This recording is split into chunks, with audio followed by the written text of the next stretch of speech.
अमीर बहू वर्सेस बूढ़ी लाचार सास। किशन एक पहाड़ के किनारे खड़ा होता है और उसकी गहराई को देखकर कहता है, अब मेरे पास कुछ नहीं बचा, मेरा सब कुछ खत्म हो गया और यूं अकेले रहने से अच्छा तो मैं इस पहाड़ी से कूदकर अपनी जान दे दूं। किशन ऐसा बोलकर जैसे ही उस पहाड़ी से कूदने जाता है तभी उसे एक बूढ़ी औरत रोते हुए वहां आती दिखाई देती है और फिर किशन उनके पास जाकर उनसे पूछता है, क्या हुआ माँ जी, आप यहाँ पर क्या कर रही हो? आपको पता है ना ये कितनी खतरनाक जगह है, अगर यहाँ से आपका पैर फिसल गया तो आप यहाँ से गिर भी सकती हो।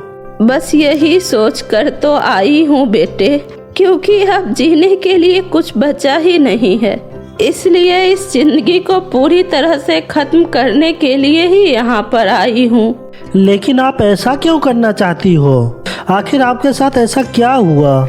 क्या बताऊँ बेटे, मेरी बहू मुझ पर हमेशा अत्याचार करती रहती है और मेरे बेटे के अलावा मेरा इस दुनिया में कोई नहीं है। लेकिन अब मेरी बहू ने मुझसे मेरा बेटा भी छीन लिया। वो उसे अपने साथ शहर लेकर चली गई और मैं यहाँ पर बिल्कुल अकेली पड़ गई। मेरा कोई सहारा नहीं है बेटे, इसलिए अब यूँ दर दर की ठोकरें खाने से तो अच्छा है मैं अपनी यह जिंदगी खत्म ही कर दूं।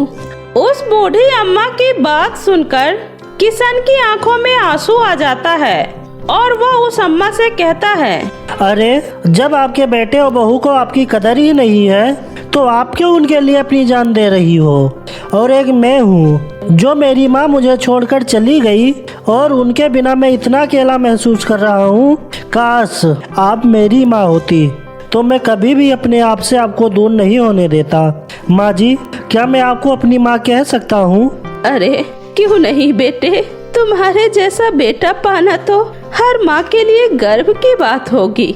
लेकिन बेटा अब बहुत देर हो चुकी है, क्योंकि मैं अब यहाँ से वापस नहीं जाना चाहती और अब मैं जीना भी नहीं चाहती। नहीं माँ, आप प्लीज ऐसा मत बोलिए, मैं पहले ही अपनी माँ को खो चुका हूँ, अब मैं आपको नहीं खोना चाहता, इसलिए अब आपको अकेले रहने की कोई ज़रूरत नहीं है। अब आप अपने बेटे के साथ रहोगी। प्लीज माँ, आप मेरे साथ मेरे घर चलिए, मैं आपको कभी भी छोड़कर नहीं जाऊँगा। किशन की बात सुनकर वह बूढ़ी महिला बहुत ही खुश हो जाती है और उसके साथ उसके घर चली जाती है। ऐसे ही समय गुजर रहा था और किशन कौशल्या का बहुत ही अच्छे से ख्याल रखता था। वो उसे बिल्कुल अपनी माँ के जैसा ही प्यार करता था। वहीं दूसरी तरफ किशन एक नित्या नाम की लड़की से भी बहुत प्यार करता था। एक दिन किशन कौशल्या को नित्या के बारे में बताता है। माँ, मुझे आपसे कुछ बात करनी है। माँ, मैं एक लड़की से बहुत प्यार करता हूँ और मैं उससे शादी भी करना चाहता हूँ, तो क्या मैं उससे शादी कर सकता हूँ? अरे किशन बेटा, तुम यह कैसी बातें कर रहे हो? अगर तुम उस लड़की को पसंद करते हो तो जरूर उसमें कोई बात होगी। इसलिए बेटा तुम बिना समय गवाए उस लड़की से शादी कर लो और उसे इस घर में बहू बनाकर ले आओ बेटा। किशन कुछ ही दिनों में नित्या से शादी कर लेता है और उसे अपने घर पर ले आता है। नित्या किशन और कौशल्या का बहुत ही अच्छे से ख्याल रखती है। लेकिन जब एक दिन नित्या मार्केट में कुछ सामान लेने गई होती है तो उसे वहीं पर अपनी पड़ोस की एक बहू मिल जाती है। अरे ओ नित्या, तुम भी यहाँ पर सामान खरीदने आई हो? हाँ, वो मैं माँ जी के लिए कुछ सामान खरीदने आई थी। क्या माँ जी के लिए सामान? लेकिन तुम्हारी सास तो इस दुनिया में है ही नहीं। अच्छा, तो तुम उस बूढ़ी औरत के लिए सामान खरीदने आई हो? तुम्हें पता है वो तो एक गरीब भिखारिन औरत है जिसे किशन पता नहीं कहां से उठाकर अपने घर ले आया।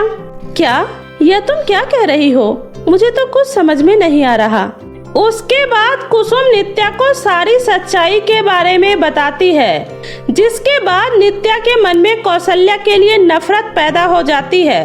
अरे मुझे नहीं पता था कि मेरे पति इतने सीधे हैं जिसे कोई भी अपनी बातों में फंसा सकता है, और मुझे पता है कि वह औरत किसी बुरे मकसद से मेरे घर में आई है। शायद वो पैसों की लालच की वजह से आई हो, लेकिन मैं ऐसा हरगिज नहीं होने दूंगी। मैं उसे खुद इस घर से धक्के मारकर निकालूंगी। इतना कहकर नित्या अपने घर वापस आ जाती है और किचन में जाकर खाना बनाने लगती है। देखना, आज तो मेरे हाथ का खाना खाकर इस बुढ़िया को नानी ही याद आ जाएगी। ऐसा कहकर नित्या कौशल्या के खाने में ढेर सारी लाल मिर्ची डाल देती है और उसके बाद वह कौशल्या के पास खाना लेकर जाती है। अरे माँ जी, ये लीजिए, खाना खा लीजिए वरना ठंडा हो जाएगा। अरे बहू, तुम्हें पता है ना, मैं किशन के साथ ही खाना खाती हूँ, इसलिए पहले किशन को आ जाने दो, फिर हम सारे लोग एक साथ मिलकर खाना खाएंगे। पर माँ जी, आज किशन की कंपनी में एक पार्टी है, इसलिए वो वहीं से खाना खाकर आएंगे, इसलिए आप ये खाना खा लीजिए। अच्छा ठीक है बहू, तुम खाना यहीं पर रख दो, मैं थोड़ी देर में खा लूंगी। नित्या खाना रखकर वहाँ से चली जाती है और खुद जाकर बिना मिर्च का खाना बड़े ही मजे से खाती है। जब थोड़ी देर बाद कौशल्या खाना खाती है तो उसका मुंह मिर्ची की वजह से जलने लगता है और जब वह पानी पीने जाती है तो उसे कहीं भी पानी नहीं मिलता है। अरे ये क्या हो रहा है, पूरे घर में कहीं भी पानी नहीं है और मेरा पूरा मुंह जल रहा है, अब मैं क्या करूं? तभी कौशल्या की नजर गुलदस्ते के अंदर भरे पानी पर पड़ती है और वह अपनी मुंह की जलन को भगाने के लिए उस गुलदस्ते का पानी पी लेती है, जिससे कौशल्या को थोड़ी सी राहत मिलती है। फिर जब रात में किशन घर वापस आता है तब वह सीधा अपने कमरे में सोने चला जाता है। किशन के सो जाने के बाद नित्या कौशल्या के कमरे में जाती है और उससे कहती है, अरे माँ जी, आपने तो बताया ही नहीं, आज आपको मेरे हाथ का खाना कैसा लगा? मजा आया ना? अरे बुढ़िया, तुम्हें शर्म नहीं आती जो दूसरों के घर पर आकर बैठी हो? अरे बहू, यह तुम कैसी बातें कर रही हो? किशन मेरा बेटा जैसा है, इसलिए बस मैं उसके साथ रह रही हूँ, मेरे मन में कोई लालच नहीं है बहू। अपना यह नाटक तुम मेरे सामने तो करना ही मत, और मेरे पति सीधे हैं तो क्या हुआ, लेकिन मैं तुम्हें इस घर से निकाल कर ही रहूंगी। और आज तो मैंने तुम्हें सिर्फ एक छोटा सा नमूना दिखाया है, मैं तो तुम्हारा इससे भी बुरा हाल करूंगी। उसके बाद नित्या कौशल्या पर अत्याचार करना शुरू कर देती है, लेकिन इस बात की किशन को कानों कान खबर नहीं होती है। लेकिन एक दिन जब किशन अपनी एक फाइल लेने घर आता है तब वह नित्या को कौशल्या पर हाथ उठाते देख लेता है और वह वहीं खड़ा होकर सब कुछ सुनने लगता है कि किस तरह नित्या कौशल्या पर अत्याचार कर रही है। उसके बाद जब वह घर में जाता है, माँ क्या हुआ आपको? अरे कुछ नहीं, वह माँ जी का पैर फिसल गया था ना, इसलिए वह नीचे गिर गई है। किशन उसी समय नित्या को जोरदार थप्पड़ मारता है और कहता है, मुझे सब कुछ पता चल गया है नित्या, कि मेरे जाने के बाद तुम कैसे मेरी माँ पे अत्याचार करती हो। अच्छा, एक तो मैं तुम्हें इस बूढ़ी औरत से बचा रही हूँ, ऊपर से तुम मुझ पर ही हाथ उठा रहे हो। इस बूढ़ी औरत ने मुझे एक माँ का प्यार दिया है, जिसके लिए मैं इतना तरस रहा था, और तुम उसी के ऊपर इतना अत्याचार कर रही हो। अब मैं तुम्हें इस घर में और नहीं रहने दूंगा, तुम अभी के अभी निकलो मेरे घर से। नहीं नहीं किशन बेटे, तुम मेरी बहू को घर से मत निकालो, आखिर यह तुम्हारी पत्नी है। कौशल्या की ऐसी बातें सुनकर नित्या को अपने किए पर बहुत ही पछतावा होता है और वह कौशल्या से माफी मांगती है। मुझे माफ कर दीजिए माँ जी, मैंने आपके साथ बहुत बुरा व्यवहार किया है, मुझे आपके साथ ऐसा नहीं करना चाहिए था। कोई बात नहीं बहू, मेरे मन में तुम्हारे लिए कोई नाराजगी नहीं है। और उस दिन के बाद से नित्या कौशल्या का बहुत ही अच्छे से ख्याल रखती है और उसे अपनी सास का दर्जा देती है, और अब ये लोग हंसी खुशी एक साथ रहने लगते हैं। सौतेली माँ और अनोखी जादुई मेहंदी। चंदनपुर गांव में मीरा अपनी सौतेली माँ विनीता और बहन नैना के साथ रहती थी। मीरा के माँ के देहांत के बाद उसके पिता नरेश ने विनीता से दूसरी शादी कर ली थी, क्योंकि वे चाहते थे कि मीरा को कभी भी माँ की कमी महसूस ना हो। लेकिन विनीता मीरा से हमेशा सौतेला व्यवहार किया करती थी। उसने घर में आते ही मीरा के ऊपर अत्याचार करना शुरू कर दिया। विनीता सिर्फ अपनी बेटी नैना से ही प्यार किया करती थी और मीरा के साथ हमेशा बुरा व्यवहार करती थी। उसकी बेटी नैना भी मीरा के साथ बहुत बुरा व्यवहार करती थी। एक दिन नैना मीरा से कहती है, अरे ओ नौकरानी सुन, आज मेरा मछली खाने का मन कर रहा है, इसलिए तू गांव के बाहर जो नदी है वहाँ से मेरे लिए मछलियाँ पकड़ कर ला और फिर उसे अच्छे से बनाकर मेरे कमरे में लेकर आ जाना, समझी? पर नैना, उस नदी में तो बहुत ही खतरनाक मगरमच्छ रहते हैं और आज तक उस नदी में से कोई भी मछली नहीं पकड़ पाया है, क्योंकि उस नदी के पास जो भी जाता है वह कभी जिंदा वापस नहीं आता है। इसलिए मुझे वहाँ जाने में बहुत डर लग रहा है और अगर तुम्हारा मछली खाने का इतना ही मन कर रहा है तो मैं तुम्हारे लिए बाजार से मछलियाँ खरीद कर ला देती हूँ। नहीं, मुझे बाजार की बासी मछलियाँ बिल्कुल भी नहीं चाहिए। मुझे तो बस उसी नदी की ताज़ी मछलियाँ खानी है। इसलिए मुझे कुछ नहीं पता कि तू उस नदी से मछलियाँ कैसे पकड़ कर लाएगी, पर मुझे तो आज वही मछलियाँ खानी है, समझी? मीरा को बहुत डर लग रहा था, क्योंकि जिस नदी की मछलियाँ नैना खाने को कह रही थी उस नदी में बहुत ही भयानक मगरमच्छ रहते थे। लेकिन बेचारी मीरा क्या ही कर सकती थी, क्योंकि वह जानती थी कि अगर वह मछलियाँ पकड़ने नहीं जाएगी तो उसकी सौतेली माँ उस पर बहुत ही अत्याचार करेगी।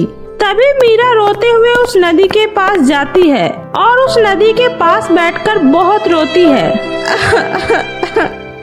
मैं नैना के कहने पर इस नदी के पास तो आ गई, पर मैं इस नदी से मछलियाँ कैसे पकड़ूं?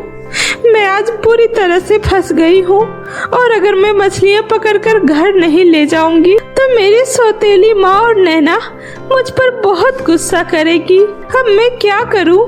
मुझे तो कुछ समझ में नहीं आ रहा है। माँ, आप तो सब देख रही हो ना कि वे लोग मेरे साथ कैसा व्यवहार करते हैं, मुझ पर कितना अत्याचार करते हैं। काश आप मुझे छोड़कर नहीं गई होती तो आज मेरे साथ ऐसा नहीं हो रहा होता। ऐसा कहकर मीरा वहीं पर बैठकर रो रही थी। तभी मीरा को वहाँ पर एक आवाज सुनाई देती है और वह आवाज कहीं और से नहीं बल्कि उस नदी के पास लगे एक मेहंदी के पेड़ से आ रही होती है। सुनो मीरा, मुझे पता है कि तुम्हारी सौतेली माँ और तुम्हारी सौतेली बहन तुम पर बहुत अत्याचार करती है, लेकिन अब तुम्हें दुखी होने की जरूरत नहीं है, क्योंकि मैं तुम्हारी मदद करूँगी। इसलिए तुम मेरे पैर पर से एक मेहंदी ले जा सकती हो और अगर इस मेहंदी को तुम अपने हाथ पर लगाओगी तो तुम जो भी मांगोगी वह सब तुम्हें मिल जाएगा और तुम इस जादुई मेहंदी से अपना सारा काम भी कर सकती हो।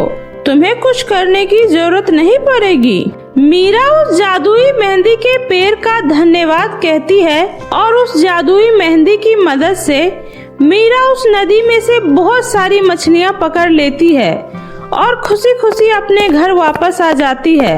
वहीं दूसरी तरफ विनीता और नैना इस बात का इंतजार कर रही थी कि कब मीरा की मौत की खबर आएगी।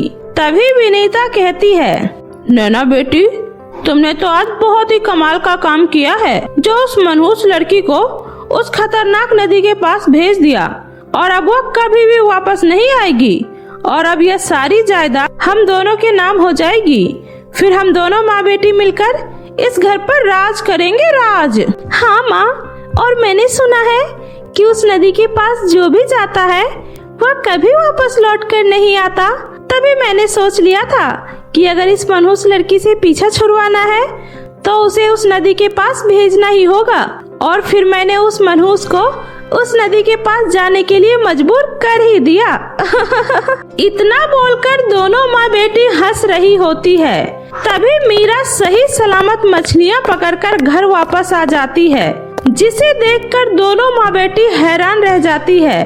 तभी थोड़ी देर बाद मीरा किचन में जाकर उन मछलियों को बनाकर नैना को दे देती है। नैना अपनी माँ से कहती है, अरे माँ, ऐसा कैसे हो सकता है? आज तक उस नदी से कोई भी मछलियाँ पकड़कर नहीं ला सका है। तो फिर ये मीरा वहाँ से जिंदा वापस कैसे आ सकती है? कोई बात नहीं बेटी, आज तो ये जिंदा वापस आ गई है, लेकिन इसकी किस्मत रोज ही इतनी अच्छी नहीं हो सकती। अब देखना मैं इस मनहूस पर कितना अत्याचार करूंगी और इसे खाने के लिए भी नहीं दूंगी। और फिर अगले महीने इसका बाप भी वापस आने वाला है, तो उससे पहले हमें इसका काम तमाम करना ही होगा। इतना कहकर विनीता मीरा को बहुत सारे गंदे कपड़े और गंदे बर्तन धोने के लिए देती है और कहती है, अरे ओ करमजली, ये सारे गंदे कपड़े और सारे गंदे बर्तन एकदम से चमक जाने चाहिए और उसके बाद तुझे घर की सारी सफाई भी करनी है और फिर हमारे लिए खाना भी बनाना है, इसलिए अपने हाथ जल्दी जल्दी चलाना, समझी? पर माँ, मैं इतने सारे कपड़े और इतने सारे बर्तन इतनी जल्दी कैसे साफ कर पाऊंगी? मीरा की बात सुनकर विनीता को बहुत गुस्सा आता है और वह मीरा को थप्पड़ मारकर कहती है, अच्छा अब तुझसे इतना भी काम नहीं होता और आज के बाद तूने मेरे सामने ऐसी नौटंकी की ना तो मैं तेरे हाथ तोड़ दूंगी, समझी? अब जल्दी से काम में लग जा। इतना कहकर विनीता वहाँ से चली जाती है और बेचारी मीरा चुपचाप अपने काम पर लग जाती है। तभी मीरा के सामने वह जादुई मेहंदी आ जाती है और वह मेहंदी मीरा से कहती है, अरे मीरा, क्या तुम उस जादुई पेड़ की बात भूल गई? अगर तुम मुझे अपने हाथों पर लगाओगी तो तुम्हें कोई भी काम करने की जरूरत नहीं पड़ेगी और तुम्हारा सारा काम अपने आप ही हो जाएगा। अरे हाँ, मैं तो ये बात भूल ही गई थी कि अब मेरे पास जादुई मेहंदी है। चलो अब मैं तुम्हें अपने हाथों पर लगा लेती हूँ, फिर मेरा काम अपने आप ही हो जाएगा और मुझे माँ के ताने भी नहीं सुनने पड़ेंगे। इतना बोलकर मीरा वह जादुई मेहंदी अपने हाथों पर लगा लेती है। मीरा जैसे ही उस मेहंदी को अपने हाथों पर लगाती है, तभी उसके सारे कपड़े और सारे गंदे बर्तन अपने आप ही धुल जाते हैं। तभी मीरा खुश होकर अपने कमरे में चली जाती है। तभी नैना उसके कमरे में जाकर उससे कहती है, अरे ओ महारानी, माँ ने तुझे इतने सारे गंदे कपड़े और इतने सारे गंदे बर्तन साफ करने के लिए दिए थे और तू बिना उन्हें साफ किए यहाँ अपने कमरे में आराम फरमा रही है। अभी तो रुक जा, आज माँ तेरी ऐसी हालत करेगी कि तू जिंदगी भर याद रखेगी। अरे नहीं नहीं नैना, ऐसी बात नहीं है, मैंने अपना सारा काम पूरा कर लिया है। क्या? अरे पर कैसे? ये कैसे हो सकता है? यह सुनकर नैना को बहुत ही आश्चर्य होता है और वो अपने माँ के पास जाकर कहती है, अरे माँ, आपको पता है उस मनहूस लड़के ने सारे गंदे कपड़े और सारे गंदे बर्तन धो दिए। ऐसा कैसे हो सकता है माँ कि कोई इतनी जल्दी इतना सारा काम कैसे कर सकता है? मुझे तो अब दाल में कुछ काला लग रहा है, क्योंकि इतनी जल्दी इतना सारा काम करना नामुमकिन है। नैना बेटी, तो कह तो बिल्कुल सही रही है और यह तो उस खतरनाक नदी से भी बचकर जिंदा आ गई थी और अब इसने आते ही इतना सारा काम इतनी जल्दी कर दिया है।